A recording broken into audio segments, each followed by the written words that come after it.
실패는 성공으로 가는 길의 이정표.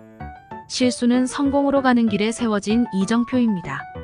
전혀 실수를 하지 않는 사람은 아무런 진보도 이루지 못합니다. 어느 정도는 실수를 해야 합니다. 나는 어떤 사람들에게는 실수가 자연스러운 것으로 받아들여지는 반면 너무나 많은 사람들이 실수를 두려워하는 것을 알고 있습니다.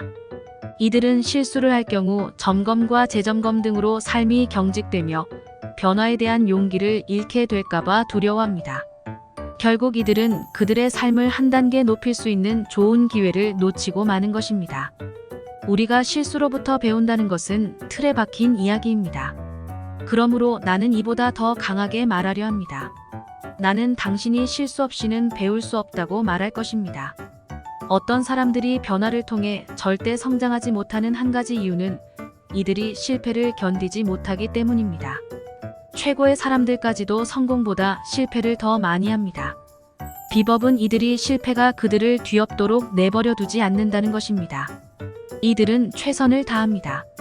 그래도 행운이 따르지 않아 성공하지 못한다면 다시 한번 시도합니다. 하나님께서는 하나님의 일을 하기 위해 최선을 다할 때 어려움을 겪는 사람들을 인도하십니다. 우리는 우리를 이끄시는 하나님을 믿고 나아가야 합니다. 혹시 원하던 결과를 얻지 못해도 계속해서 최선을 다해 믿음으로 살아가는 그리스도인의 삶에 대해 묵상해 보겠습니다. 오늘의 말씀, 고린도전서 3장 7절 찬송가 314장 542장. 그런즉 심는 이나 물 주는 이는 아무것도 아니로되 오직 자라게 하시는 이는 하나님뿐이니라. 세상에는 실패는 성공의 어머님라는 말이 있습니다. 어떤 일에 실패하더라도 실패한 이유를 찾고 잘못된 것을 고쳐나가면 그 실패를 발판 삼아 성공할 수 있다는 의미일 것입니다. 신앙생활도 마찬가지입니다. 신앙생활을 열심히 해도 어려움을 겪을 수 있지만 하나님은 모두 아십니다. 심는 사람과 물을 주는 사람이 있습니다. 고린도 교회 성도들이 각각 바울과 아볼로를 따르며 서로 다투었습니다. 그런 그들에게 사도 바울은 자신과 아볼로를 심는 이와 물 주는 이로 표현했습니다. 그리고 사도 바울은 자신들은 아무것도 아니라고 고백했습니다. 자라나게 하시는 분을 기억해야 합니다. 자라나게 하시는 분은 오직 한 분 하나님이십니다. 사도 바울이 심었고 아볼로가 물을 주었으나 고린도 교회 성도들을 자라게 하시는 분은 하나님이셨습니다.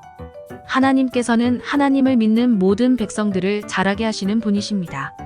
하나님께서는 열심히 노력한 사람들에게 은혜를 주실 것입니다. 고린도 교회 안에는 다툼이 있었습니다. 이것은 낙심할 만한 소식이었을 것입니다. 하지만 자라나게 하시는 하나님께서 심고 물을 준 사도 바울과 아볼로에게 그들이 일한 대로 상을 베푸실 것이라는 확신이 사도 바울에게는 있었습니다. 하나님의 나라를 위해 최선을 다했지만 원하던 결과를 얻지 못했다고 해서 낙심할 필요가 없습니다. 그 결과는 하나님의 섭리 가운데서 선을 이루게 될 것입니다.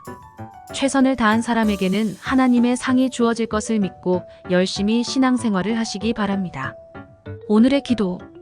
주님, 열심히 신앙생활을 했음에도 불구하고 만족할 만한 결과를 얻지 못할 때 실망하거나 좌절하지 않게 하시고 하나님의 은혜를 누리며 기쁨으로 살게 하옵소서. 예수님의 이름으로 기도합니다. 아멘.